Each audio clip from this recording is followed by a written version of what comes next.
Enabling contactless payment on Revolut Junior is very easy to do.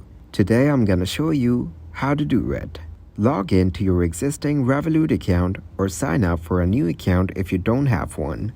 If you are a parent or guardian managing a Junior account, access the Junior section within the Revolut app.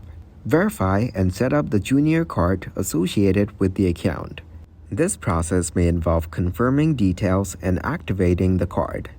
Once the Junior card is set up, navigate to the Settings or Card Management section within the Junior account. Look for an option related to contactless payments. There should be an option to enable or disable contactless payment.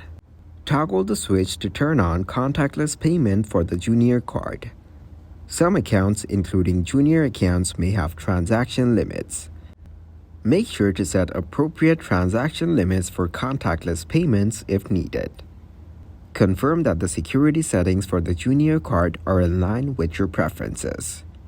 This might include PIN settings and other security features. After enabling contactless payments, consider making a small purchase to ensure that the feature is working correctly.